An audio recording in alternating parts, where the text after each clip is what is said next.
Choosing the next president of the Philippines, a moral call to the Filipino electorate. The education of the electorate is not merely a procedural duty of the Commission on Elections. It is a moral responsibility of the nation itself. Democracy does not stand on ballots alone, but on the discernment of the people who cast them. As Filipinos face the solemn task of choosing the next president of the Philippines, the question must go beyond who can win and rise to who is worthy to lead. Leadership, in its truest sense, is not power exercised over people, but service rendered for their good. Scripture and history alike testify that nations rise or fall depending on the character of those who govern them. First, the next leader of the Philippines must be humble, teachable, and not drunk with power. Pride has destroyed more nations than poverty or war. A president must not exalt himself above the law or the people, but understand leadership as stewardship, not entitlement. The scriptures warn, pride goeth before destruction, and an haughty spirit before a fall. Proverbs chapter 16, verse 18. God requires leaders to do justly, to love mercy, and to walk humbly. Micah chapter 6, verse 8. A humble leader listens, corrects mistakes, and submits to righteous counsel. Second, the Filipino people must choose a leader who has the heart and vision of a Philippines that is magnifical, of fame and of glory throughout the world. This vision is not about personal legacy, but national destiny. King David declared that what is built for God and for the people must be exceeding magnifical, of fame and of glory throughout all countries. 1 Chronicles chapter 22, verse 5. Such a leader does not sow political discord and division, but manifests equity in nation building through education, respect for law and human rights, peace, climate responsibility, advancement in science and technology, and reverence for God.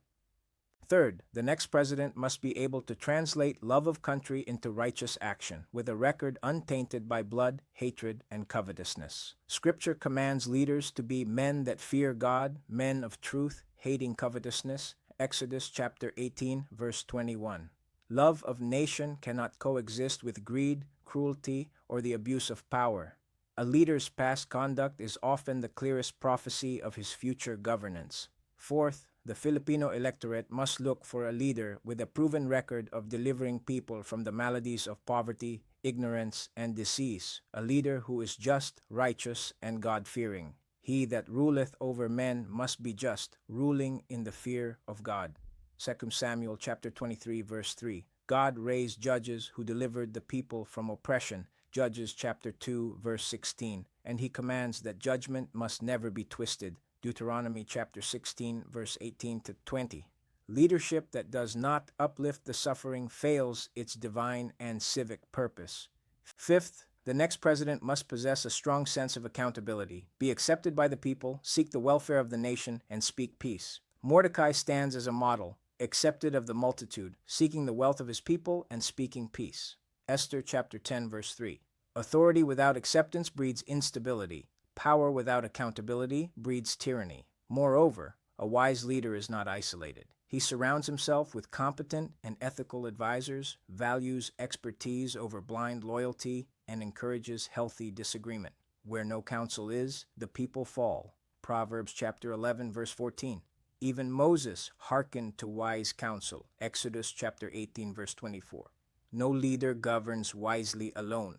Diligence is also essential. The Filipino people deserve a leader who is industrious, disciplined, and urgent in governance, not slothful or performative. Scripture teaches that diligence brings honor, Proverbs chapter 22, verse 29, while neglect causes decay, Ecclesiastes chapter 10, verse 18. Public office is serious labor, not theater, yet diligence must be balanced with mercy and justice. A righteous leader is merciful but firm against evil, protecting the weak while restraining corruption. A king that sitteth in the throne of judgment scattereth away all evil. Proverbs chapter 20, verse 8. Mercy must never become an excuse for injustice. The true test of leadership is also seen in how it treats the poor, the stranger, and the voiceless. God commands leaders to speak for those who cannot speak for themselves. Proverbs chapter 31, verse 8 to 9, and to defend the afflicted and needy. Psalm chapter 82, verse 3 to 4. Progress measured only in numbers, not in human dignity, is hollow. Truthfulness and transparency are non-negotiable.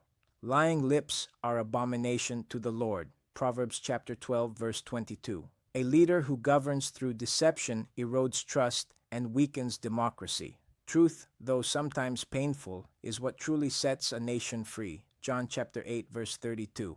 Finally, the Filipino electorate must seek a leader who thinks generationally, not merely electorally, and who seeks God's wisdom above personal ambition. A good leader builds an inheritance for future generations. Proverbs chapter 13 verse 22. And understands that unless the Lord builds the house, all labor is in vain. Psalm chapter 127 verse 1. Wisdom must be sought in humility and prayer, not in arrogance. James chapter 1 verse 5. In the end, choosing a president is not simply a political act. It is a moral decision with generational consequences. The ballot is a trust placed in the hands of the people. May the Filipino electorate choose not by noise, fear, or personality, but by character, justice, wisdom, and reverence for God. For as the leaders go, so goes the nation.